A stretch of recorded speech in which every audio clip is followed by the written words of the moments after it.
I'm Remi Warren. I've spent my entire life chasing elk. What I'm going to show you is how to scout for elk through the onX web app.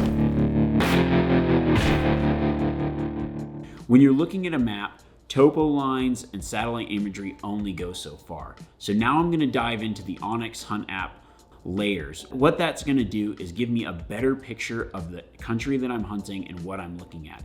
It's going to be things like fire layers showing me where fresh burns are, how old burns were, maybe thinning layers that show me where areas have been logged and thinned out, as well as road systems, trail systems, and how far away from the roads these particular places are.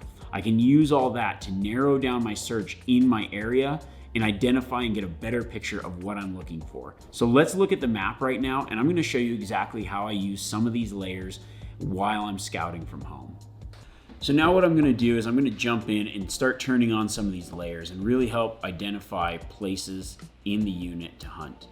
These are going to be places that tell a better story of what I'm looking for and really help me hone in on great elk habitat within this area that I've already found. So I'm going to start with the historic wildfire layer. This is one that I use a lot. I really enjoy. What it does, it shows the outline of the burn and also gives you the date of when it happened.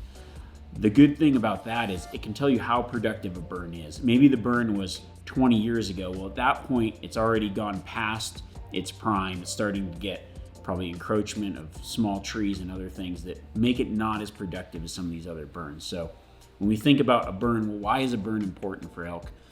Elk are grazers and they need that grass. As an area burns that was previously heavily timbered, what that does is it adds nutrients to the soil. That area can now get sun because most of the trees are burnt down, and that's going to grow that grass that elk forage on. Once you have that, the elk populations are going to explode, and you're going to have an area where you can actually see a little bit better for glassing and other things. So these burns are really good areas to key in on. Now, the particular way that a burn is effective is because elk are fringe habitat. They like that area that is open where they've got the feed, but also that darker timber where they can go in and have security and safety. So what I'm looking for is a burn that maybe has more of a mosaic pattern where it's got portions of live timber, portions of burns, and that's really what we're looking for, is those areas that weren't just one giant burn but have hot patches that have opened up the timber for good elk habitat. I believe it's a lot easier to call elk in close when you're in thicker cover, thicker terrain.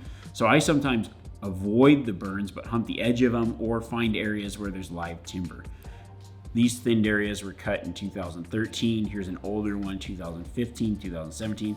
So it really shows you how old that area has been thinned, so you can kind of get a better picture of what that might look like when your boot's on the ground. Now, another feature that I really like to use is this wilderness feature. So I can go into my burn area.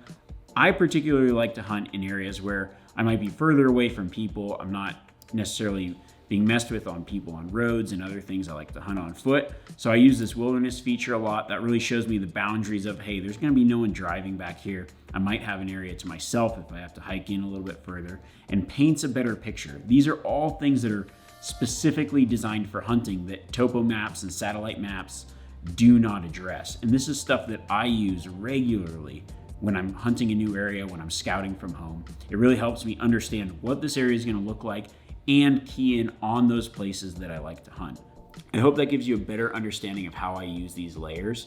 If you don't currently use them, you need to. It's one of the best features for scouting at home. In the next videos, we're going to talk about how I go from finding those places to hunt to marking them and then taking that information into the field. So get on your app, jump in, and check it out for yourself.